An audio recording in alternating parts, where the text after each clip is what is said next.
All right, what's up, everybody, man? So look, let's get into this one, right? David Benavidez versus David Morrell Jr. Let's try to break this fight down. I'm gonna start off with David Benavidez, but I'll make another video on Morrell talking about what their game plan should be, or what I think their game plan should be, right? But let's start off with David Benavidez. Look, man, with David Benavidez, it's quite simple, bro. David Benavidez pretty much has to do what he always does, man. David Benavidez' style and the way he fights is pretty much perfect to beat somebody like David Morrell Jr.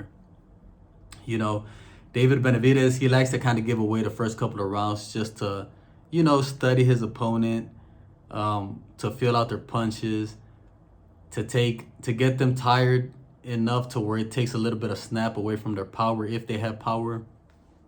And all of this shit that he does, see, people, they miss the big picture, right? David Benavidez fights this way for a reason, because we all know that David Benavidez is not like a super power puncher, right? He doesn't have that one punch knockout power.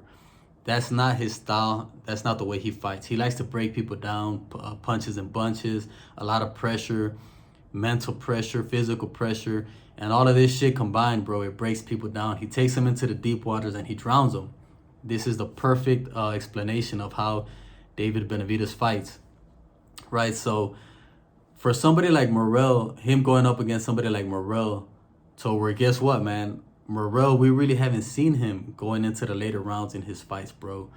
There's very, very few fights that David Morell has had to go into the later rounds, because he's been fighting all of these lower level oppositions that are not on his level, bro. So he's just in there clowning, playing around with them, pretty much doing whatever he wants, bro, having a field day, And Morell's used to knocking people out first round, second round, third round, So we don't know what Morell is like going on in the later rounds, bro. And this is a huge problem for him, man, because guess what, bro? He doesn't have experience. He himself doesn't even know what it's like for him to go in a fight, that is. I'm not talking about sparring or no shit like that. He himself doesn't even know how he performs going late into a fight, and especially in a fight of this caliber, bro, going up against a fighter like David Benavidez. So where, man, like I just told y'all, bro, David Benavidez is, his strengths come later on in the fight. And what's going to happen when Morell is in there, bro, and maybe he's getting frustrated or he's getting a little bit tired, and in the later rounds, and he's got this monster putting all this damn pressure on him, and and he starts to fold a little bit, bro. And this is exactly what I think that's gonna happen. I don't think in no way, shape, or form that David Benavidez is gonna go into this fight trying to trade off with Morell in the first few rounds, bro. That would be a huge mistake, man, because if anything, that's where I think Morell could capitalize on his own strengths in this fight. So what I'm trying to say is that I think David Benavidez in this fight, bro, he's gotta give away the first couple of rounds and let Morell get himself tired, to where his punches ain't coming with that same snap that they would be coming in the first few rounds. And this is very smart boxing. A lot of boxers do this shit. Gervonta Davis does this shit a lot. You even see it in his corner, to where he's talking to his corner, and he's like, nah, he's still strong. He's said this shit multiple times in his fights. And David Benavidez does this same shit, right? And more than anything in this fight, he needs to do this shit, right?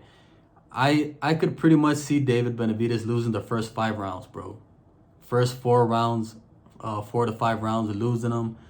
And, and then him later on building in this fight, putting the pressure, putting together his combinations, frustrating Morell, and then eventually stopping Morell, bro. I see a late round stoppage, bro, probably like 10th or 11th.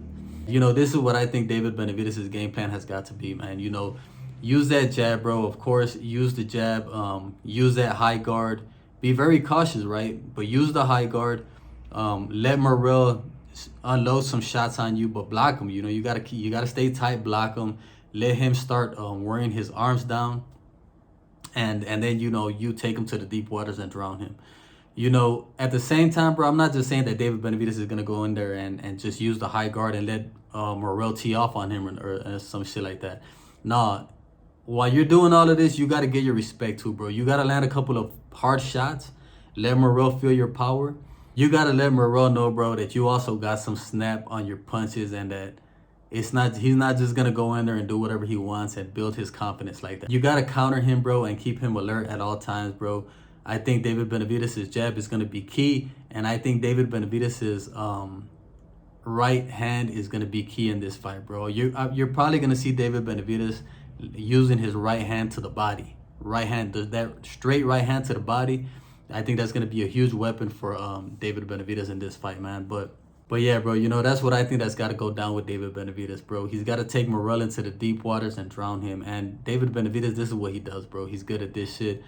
You know, eventually he'll put on that pressure on Morell, and I think he's going to frustrate Morell and get him out of there, you know. But what else, man? Use the jab, of course. That jab is key in any fight, bro. The jab, I think, is the best, the most important punch in boxing. And David Benavidez got a hell of a jab, you know. We'll see what happens, bro. But that's pretty much what I was looking at, and that's pretty much what I was thinking that David Benavidez has to do. He just got to stick to his normal style of boxing, man. Just be a little bit more cautious in those first couple of rounds when it comes to David Morell's power, because I'm trying to think if David Benavidez has ever fought anybody with Morell's power. And I don't think he has, man. So that's going to be pretty interesting, too. You know, I could be wrong, but you guys leave it in the comments if you guys know if Benavidez has fought somebody with the kind of power that David Morell has.